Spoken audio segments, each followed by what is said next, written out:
Assalamualaikum warahmatullahi wabarakatuh. Anak-anakku, kali ini Ibu akan menjelaskan tentang penerapan hukum satu kirchhoff pada rangkaian seri dan paralel beberapa hambatan. Untuk memahami ini, kalian harus mengingat hubungan antara tegangan, kuat arus, dan hambatan pada hukum Ohm ini.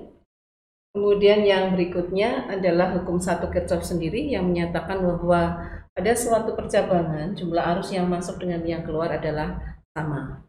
Nah, untuk aplikasinya pada rangkaian seri paralel, misalnya di sini ada 3 buah hambatan yang dirangkai secara seri dan paralel.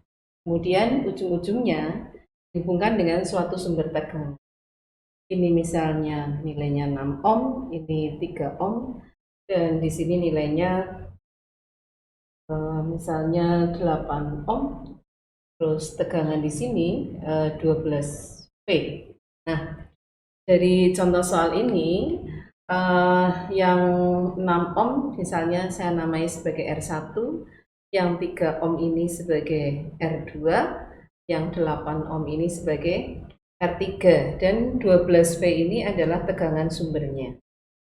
Nah, kalau dari rangkaian ini kemudian ditanyakan I-nya berapa, arus yang yang keluar dari sumber tegangan I. Kemudian arus yang melewati hambatan mungkin 6 ohm, mungkin juga 3 ohm ya, atau mungkin yang 8 ohm. Nah, I-nya berapa, atau mungkin nanti ditanyakan berapa V pada hambatan yang 3 ohm, atau istilahnya di situ berarti V2 ya, V2-nya berapa. Kalau I ini adalah arus yang keluar dari sumber tegangan. Atau mungkin nanti akan ditanyakan lagi berapa I1-nya, atau mungkin I2 dan seterusnya. Nah, untuk menyelesaikan ini, pertama dari rangkaian kita nyatakan dulu arusnya ya, seperti ini. Arus yang keluar dari sumber tegangan misalnya kita nyatakan sebagai I. Nah, arus ini masuk ke suatu titik cabang. Ini mau dinamai boleh, tidak juga tidak apa-apa. Misalnya kita namai sebagai titik cabang di sini A, ini B. Nah, arus yang masuk cabang A ini adalah I, kemudian keluar melewati hambatan 6 ohm dan 3 ohm ya. Yang 6 ohm ini adalah R1, kita namai saja ini I-nya adalah I1. Kemudian yang melewati hambatan 3 ohm, 3 ohm itu adalah R2, maka kita namai arusnya adalah I2. I2, I1 nanti sampai ke titik B.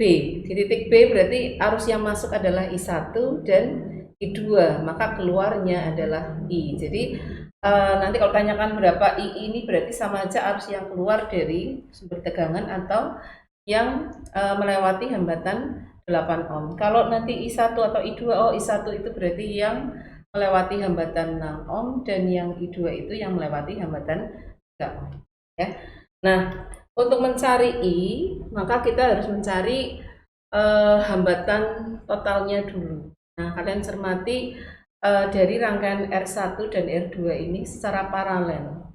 Nah, kalau paralel, kalian ingat bahwa seper R12 itu berarti sama dengan seper R1 ditambah seper R.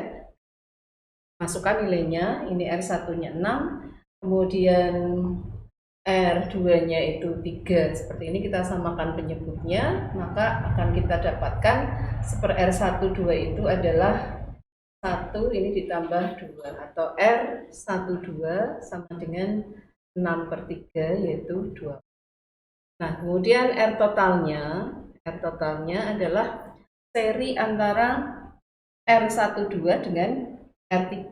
Jadi R totalnya adalah R12 ditambah R3. Kita masukkan nilainya, 2 ditambah dengan 8 berarti ohm.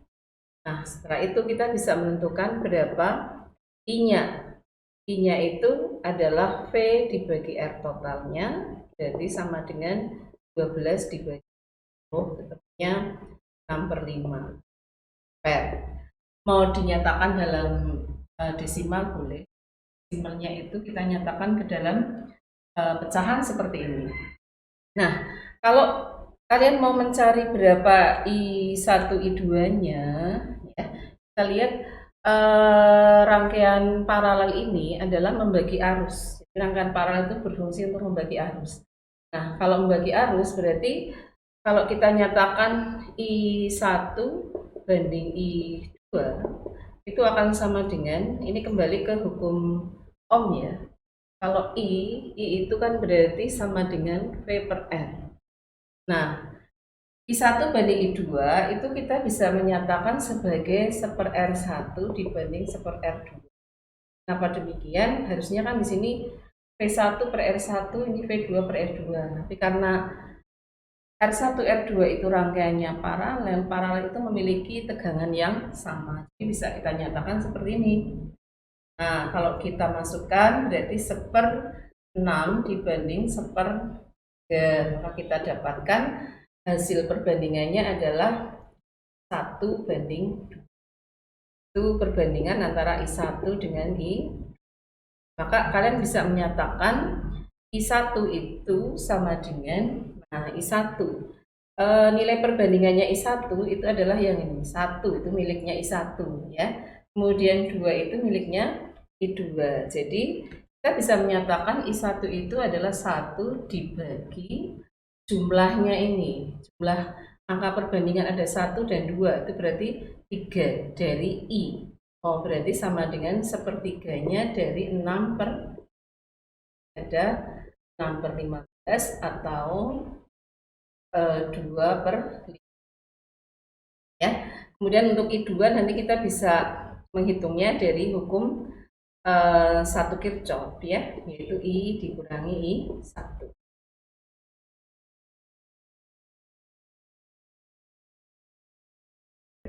Ya, selanjutnya untuk menghitung tegangan. Tadi kan arusnya sudah dihitung, I1-nya itu tadi ketemu 2/5 ya, 2/5 ampere. Kemudian I2-nya itu bisa dihitung dari I min I1 begitu, jadi ketemunya nanti 4/5 ampere.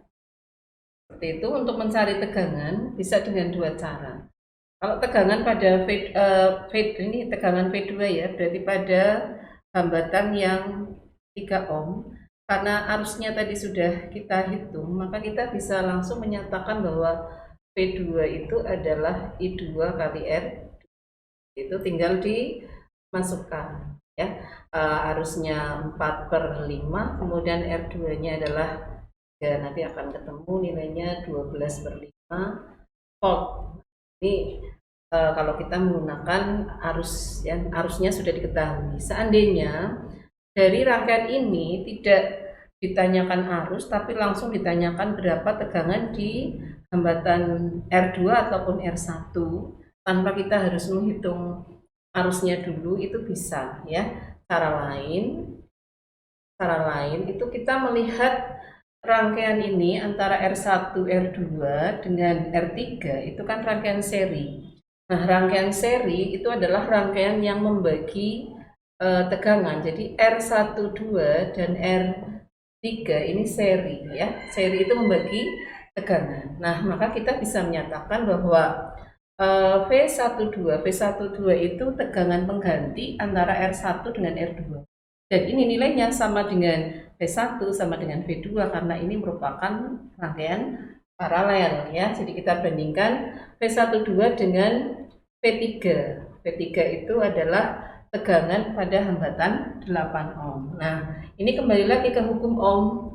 Kalau V per I sama dengan R, berarti kalau kita menyatakan V itu adalah I kali R. Nah, padahal ini hubungannya seri. Seri itu arusnya sama. Jadi perbandingan tegangan ini bisa kita nyatakan sebagai perbandingan hambatannya, yaitu R12 dibanding R3.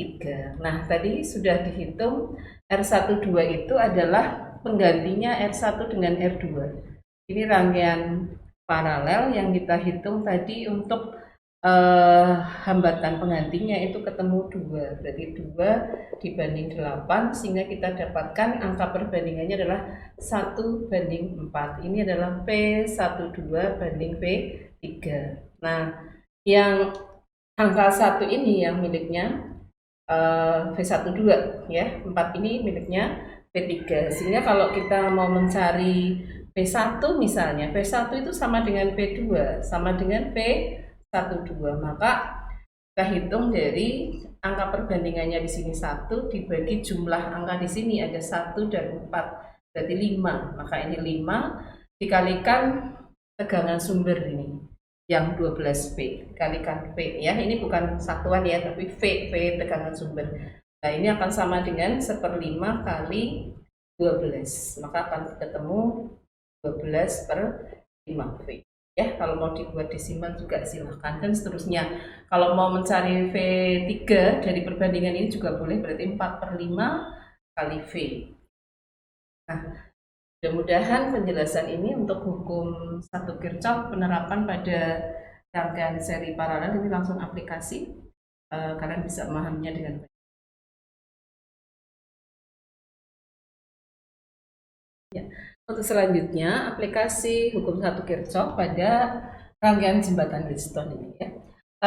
Untuk rangkaian seri paralel tadi sudah, dan tidak semua rangkaian hambatan itu bisa kita selesaikan dengan rangkaian seri paralel ya. Contohnya kita lihat di sini ada 5 buah hambatan R1, R2, R3, R4 dan R5 ya. Kalau kita cermati, R5 ini terhubung dengan R1, R2, tetapi juga terhubung dengan R4 dan R3. Nah, ini tidak bisa kita selesaikan dengan menggunakan prinsip seri paralel. Nah, akan berlaku jembatan Wheatstone itu apabila nanti hambatan yang berhadapan ini ya, antara R1 dengan R3. Misalnya saya beri nilai R1 ini 4 ohm, kemudian di sini adalah 5 ohm ya. Kemudian R2-nya ini adalah 2 ohm. Kemudian di sini R4-nya 10 ohm. Ini 5 ohm. Nah, hambatan yang berhadapan ini R1 dengan R3 apabila dikalikan nanti hasilnya kok sama dengan R2 dikali R4, berarti pada R5 ini tidak dialiri arus, atau artinya R5 ini diabaikan ya. Jadi kalau di sini R1 dikali R3 itu kan nilainya sama dengan R2 dikali R4. Ini hasilnya 20, ini juga 20, maka R5 ini diabaikan. Nah, kalau R5 itu sudah diabaikan, artinya kalian bisa menyelesaikan untuk mencari hambatan pengganti, tinggal R1 ini diseri dengan R2 ya. Nanti untuk selanjutnya R1, R2 seri. Nah, seri kan tinggal dijumlah ya, berarti R12 itu nilainya adalah 6 ohm. Kemudian R3 dan R4 ini kan juga seri ya, karena R5 ini sudah tidak dihitung. Jadi R4, R3 ini seri, kita jumlahkan ketemunya R34 itu adalah 15 ohm ya. Setelah itu baru di paralel. Ini kemudian di paralel ya. Saya kira kalian bisa nanti melanjutkan sendiri berapa nilai hambatan penggantinya.